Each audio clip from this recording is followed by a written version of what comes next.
Okay, President Biden, you want clean energy or jobs? Pick one. I'm Scott Ott with Bill Whittle and Stephen Green. This episode of Right Angle brought to you by the members at BillWhittle.com. Gentlemen, there's a story in the New York Times as we record this talking about the battle between Democrats and Democrats, the base versus the base. Basically, the environmentalists are saying we need to accelerate the use of clean energy sources in the United States, and the labor unions are saying we need to have good, high-paying, stable union jobs, and President Biden is saying both.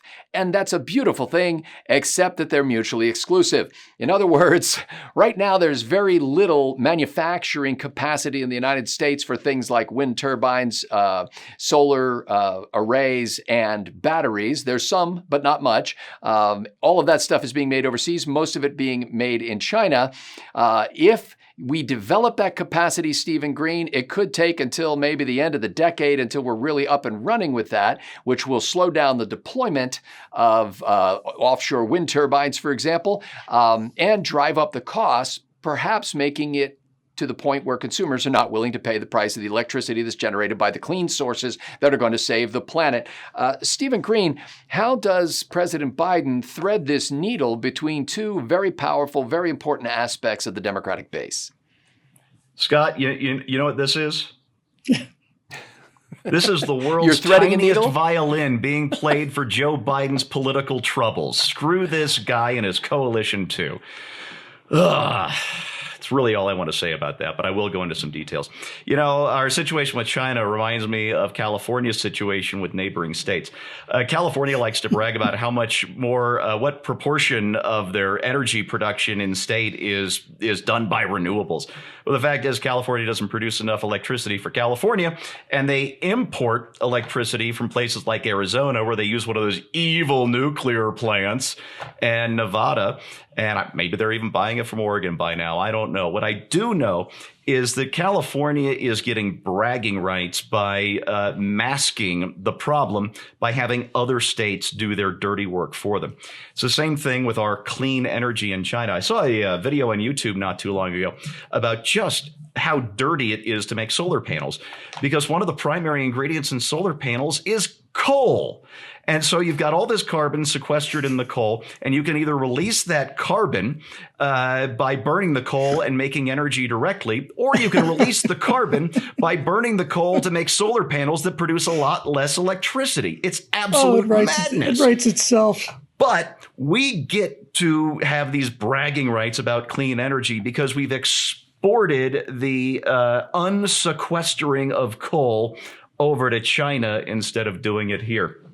That said, this country still produces 25% of the world's manufacturing wealth, and it's been a pretty steady figure for quite a while now.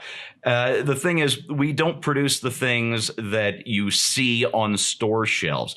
We produce a lot of jet aircraft. We produce a lot of cars. We produce a lot of commercial items that people don't notice. And these tend to be the high profit margin items. The consumer goods that China makes and that Vietnam increasingly makes and that India increasingly makes, these are low profit margin items for the most part, because frankly, anybody can assemble this stuff. It's not so much manufacturing as assembling. That iPhone you buy that says designed by Apple in California, manufactured in China or assembled in China, it's only assembled in China. The screen comes from South Korea. The chips come from Taiwan.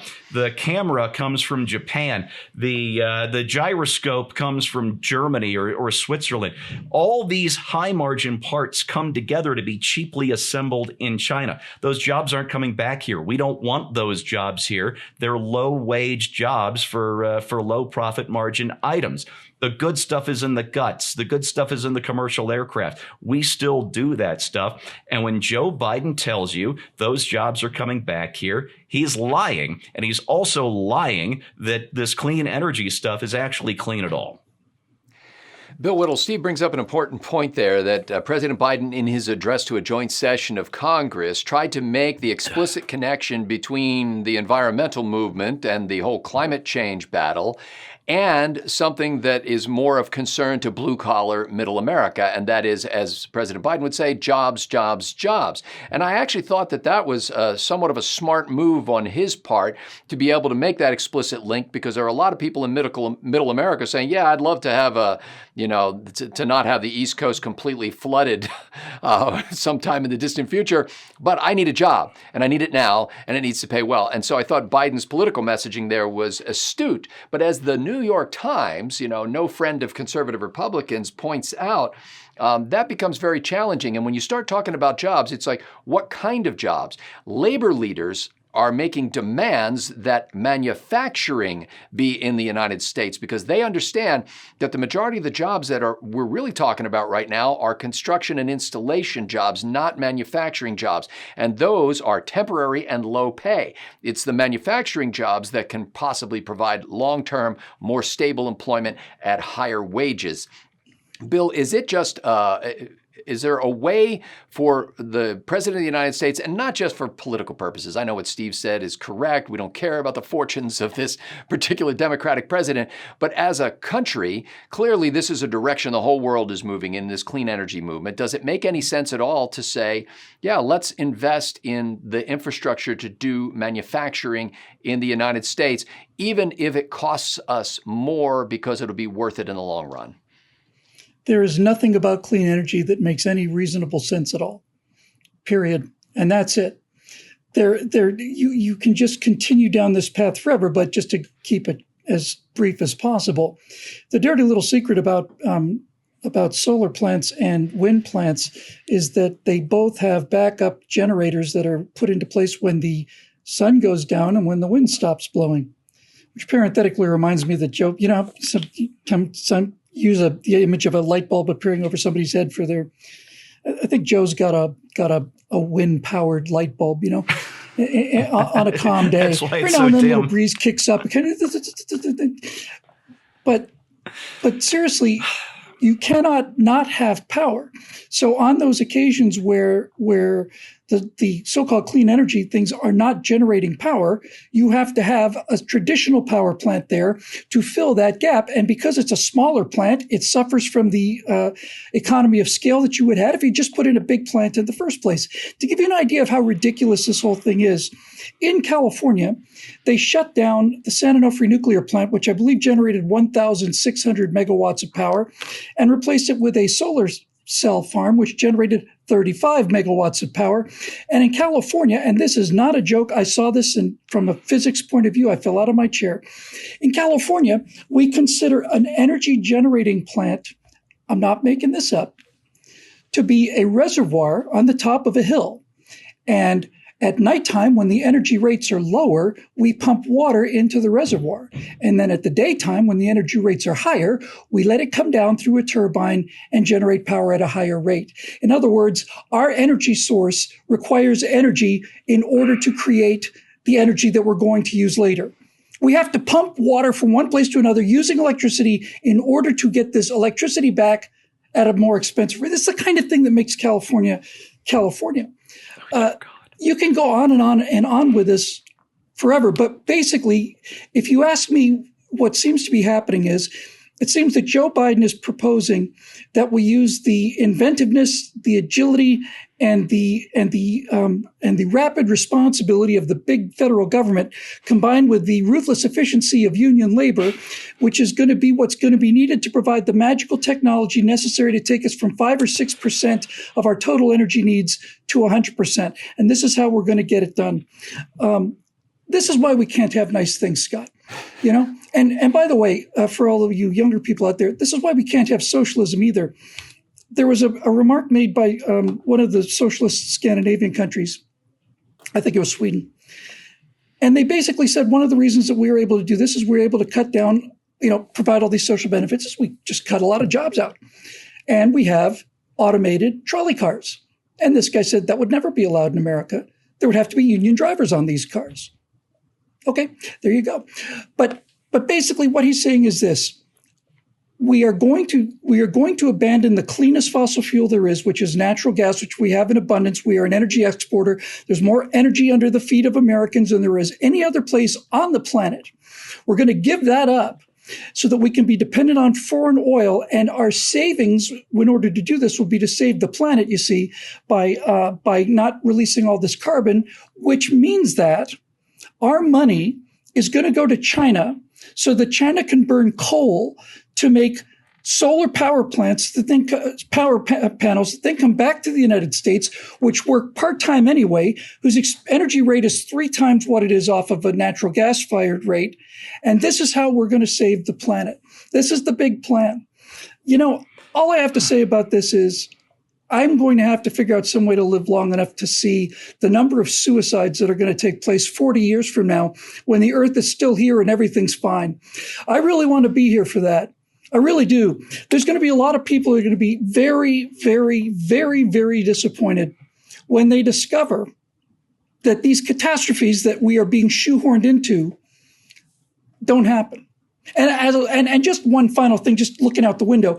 In Los Angeles, when I got here in 1988, in the summertime, you couldn't see 3 blocks. I worked in Hollywood when I first got here in the summer, and I was here for 2.5 weeks before I looked around. So, oh my God, this is a valley. There are mountains out there. Santa Monica Hills are out there. I'm not making that up. Those days are gone. And the reason those days are gone is because, among other things, they said, we're going to convert our buses from diesel to clean burning natural gas. And you know what? It worked just great.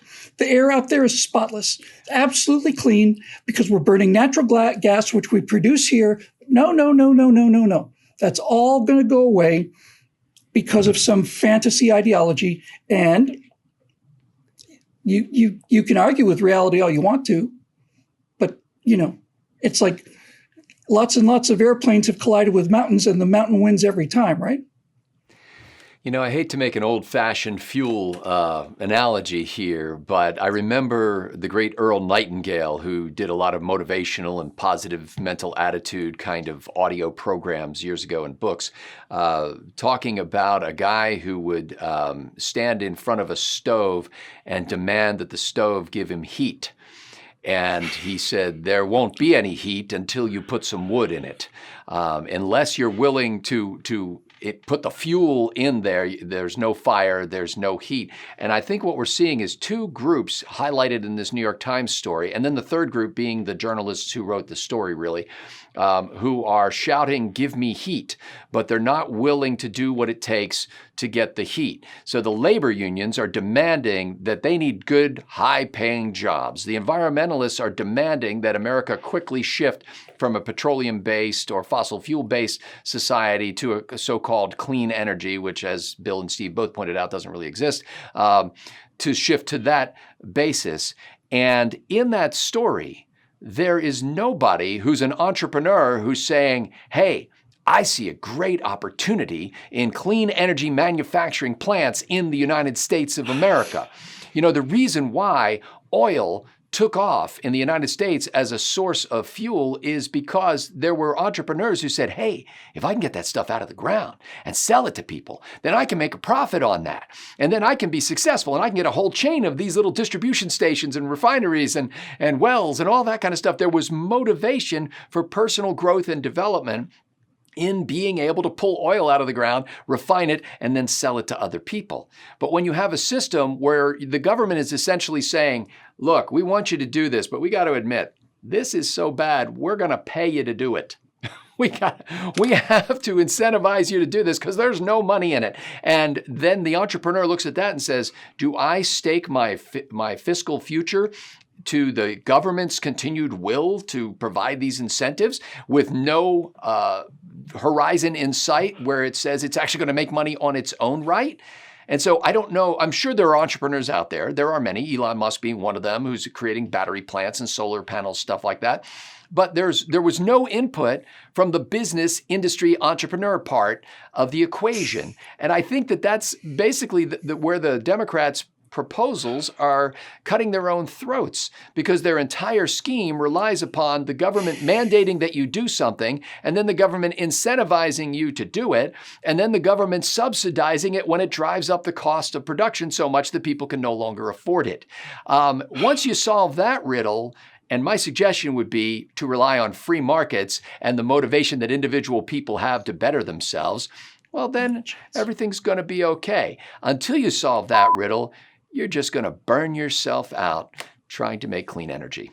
For Bill Whittle and Stephen Green, I'm Scott Ott. Thanks to the members at BillWhittle.com for making Right Angle possible.